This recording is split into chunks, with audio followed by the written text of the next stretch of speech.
Bienvenue sur Africa 24 pour cette nouvelle édition du QG News. Voici les titres. Benghazi en Libye, toujours meurtri par les affrontements. Cette fois-ci, ils opposent les hommes du général dissident Khalifa Haftar et les groupuscules terroristes très actifs dans cette région. En Afrique du Sud, le gouvernement a posé un ultimatum aux syndicats et aux entreprises des mines et les a menacés de se retirer des négociations si un accord n'était pas trouvé avant ce lundi soir.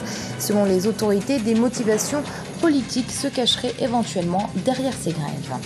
Le Qatar a-t-il corrompu les dirigeants du football africain pour se voir attribuer la Coupe du Monde 2022 ? Une question en suspens à seulement quelques jours de l'ouverture du mondial au Brésil. En Libye, deux gouvernements se disputaient jusque-là la légitimité du pouvoir, le gouvernement sortant et celui récemment élu. La Cour suprême a tranché. Elle a en effet jugé anticonstitutionnelle l'élection du nouveau Premier ministre, Ahmed Mitig. Ce dernier a assuré qu'il respecterait cette décision. Le Premier ministre sortant, concurrent à ce poste, Abdallah Al-Thani, devient donc chef de gouvernement intérimaire jusqu'à nouvel ordre. Un imbroglio politique de plus dans un pays plongé dans le chaos depuis la chute du guide libyen Mouammar Kadhafi, une confusion qui permet donc au général dissident Khalifa Haftar de rallier de plus en plus de Libyens. Sa cause, le 16 mai, il avait d'ailleurs lancé une offensive contre les terroristes à Benghazi. Depuis, les affrontements se multiplient et perturbent le quotidien des habitants. Guillaume Durand. Une ville presque au point mort. À Benghazi, ville portuaire libyenne, les violences minent le quotidien des habitants depuis que le général Khalifa Haftar a déclaré la guerre aux groupes islamistes. Le général, accusé par les autorités du pays de fomenter un coup d'État, affirme que le gouvernement n'a pas réussi à dissoudre les forces rebelles. Ces problèmes de sécurité signifient que les écoles, les universités et les institutions de l'État ont cessé de fonctionner. Nous ne pouvons même pas prendre de l'argent dans les banques puisque celles-ci sont fermées. L'administration de la sécurité sociale a suspendu ses travaux jusqu'à nouvel ordre. C'est un problème grave et les gens sont fatigués. Nous voulons la paix et la stabilité. Plus de 100 personnes ont perdu la vie au cours de ces affrontements presque quotidiens. Une situation qui pour les habitants de Benghazi paralyse le pays. En tant que citoyen, je veux voir mon pays se développer. Je veux des rues propres, l'eau potable, l'énergie. Mais ces problèmes de sécurité affectent tout le pays. La situation ici est instable. Maintenant, je rentre tôt, mais avant, j'avais l'habitude de passer des soirées avec mes amis.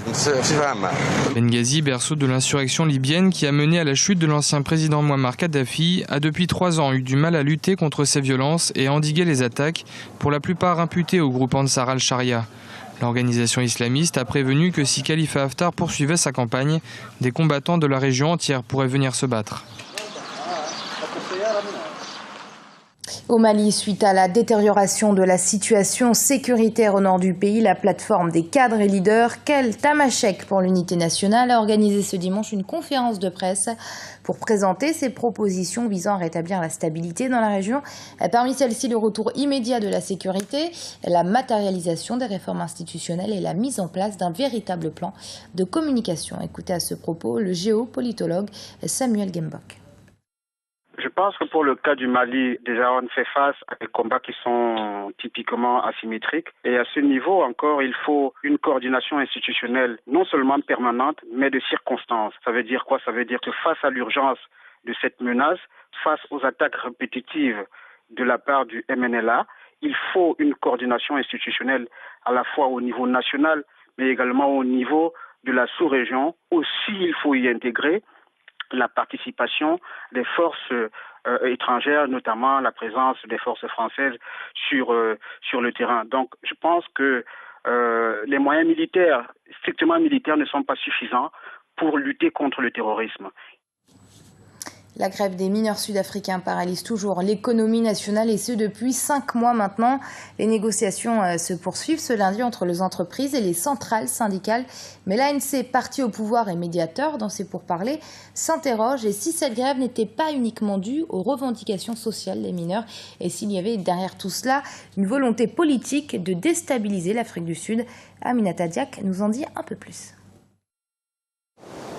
En Afrique du Sud, les négociations se poursuivent ce lundi afin de résoudre le litige qui oppose les producteurs de platine, à savoir Anglo American Platinum, Impala Platinum et Lonmin Platinum, et le principal syndicat des travailleurs des mines, la MCU. Le secteur du platine est en grève depuis le 23 janvier 2014, paralysant l'économie du pays. Le traditionnel parti au pouvoir, l'ANC, dénonce une grève d'une ampleur inhabituelle qui suscite des interrogations quant aux motifs politiques du mouvement social. Notre préoccupation est de savoir si c'est un mouvement de grève collective pour des négociations salariales ou une grève à motif politique. C'est un signal petit mais qui peut résonner. Des forces étrangères s'intéressent activement à déstabiliser l'Afrique du Sud et son économie. Certains spécialistes soutiennent le contraire et estiment que les revendications seraient purement sociales. Le soupçon de main étrangère dans cette grève au niveau des mines n'est pas du tout fondé parce que il y avait déjà la grève depuis un bon moment. Et aussi, ce n'est pas une grève politique parce qu'il y a eu des élections, c'est fini les élections. Malema qui est visé, il n'a pas gagné les élections et donc aujourd'hui, les Sud-Africains ne se préparent pas aux élections. Il y a une grève qui date de plusieurs années, une grève qui connaît des problèmes de négociation. Et le fond du problème se trouve au sein même de l'équipe qui dirige les mines. Il y a ce problème de confusion entre politique et l'ANC, beaucoup de membres de l'ANC qui sont actionnaires de ces mines, et en même temps le syndicat COSATU qui participe au pouvoir, qui est opposé donc à AMCU. Ce mouvement social est l'un des plus longs que l'Afrique du Sud ait connu. Les compagnies minières ont accepté d'augmenter progressivement le salaire des mineurs pour atteindre d'ici 2017 les 12 500 rand par mois en réponse aux revendications salariales. Une offre rejetée pour le moment par le principal syndicat des mineurs qui estime que les salaires doivent être revalorisés dès à présent. Une croissance démographique trop rapide qui se traduit par un doublement de la population tous les 20 ans. C'est ce à quoi doit faire face le Bénin. La population s'agrandit et donc les besoins en matière de santé, de nutrition, d'éducation, encore d'emploi augmentent aussi. Une situation très compliquée pour le Bénin et qui a décidé de lancer une vaste campagne de sensibilisation sur les méthodes contraceptives. Écoutez à ce propos Odile Atanasso, économiste démographe.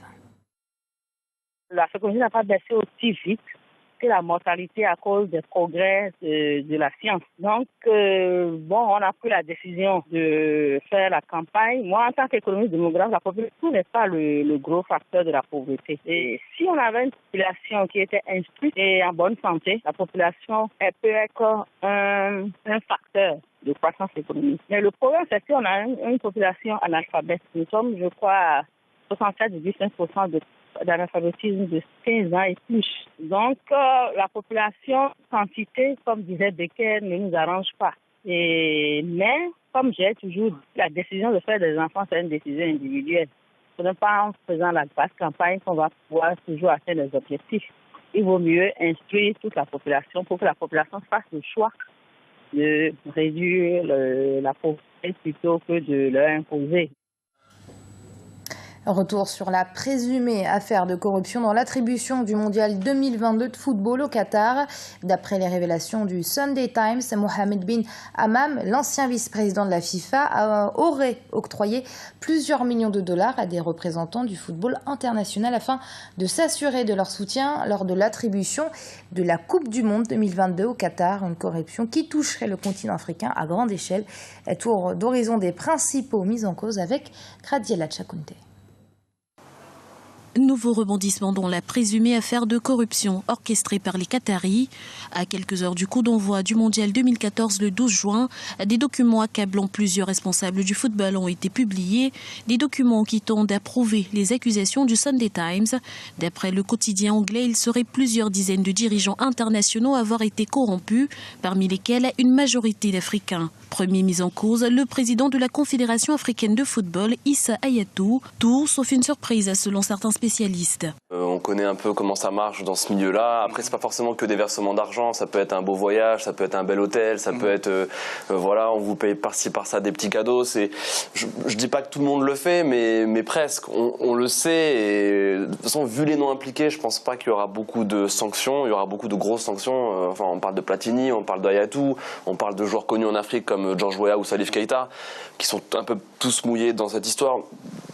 C'est une fatalité, c'est comme ça et on le sait. Et que ce soit pour les Jeux Olympiques ou la Coupe du Monde, ça se passe comme ça. Si dans cette affaire nul n'est blanc comme neige, du Togolais Seye Menene au Trinidadien Jack Warner, en passant par le Français Michel Platini, les spécialistes du ballon rond craignent que le football africain ne soit le premier à en pâtir. Malheureusement, l'avenir, vous demandez l'avenir du football africain. Je crois que malheureusement, il en pâtira toujours plus que les autres parce que lui ne fait pas le ménage chez lui.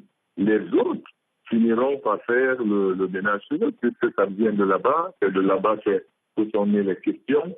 En Afrique, personne ne s'est jamais posé de questions sur rien du tout. Bon, là-bas, au moins, il se trouve toujours quelqu'un pour finalement poser les questions et on espère que les enquêtes menées là-bas qui pourront apporter un assainissement là-bas pourront finalement nous aider nous aussi en Afrique. En se penchant sur les documents du Sunday Times, l'essentiel des dirigeants incriminés sont d'origine africaine. Un constat qui relance le débat au sujet de l'ampleur de la corruption dans les hautes sphères de l'administration sur le continent. C'est la fin de ce journal. Il a été préparé par l'ensemble de la rédaction. Merci de l'avoir suivi. Dans un instant, une nouvelle édition de l'actualité sur Africa 24.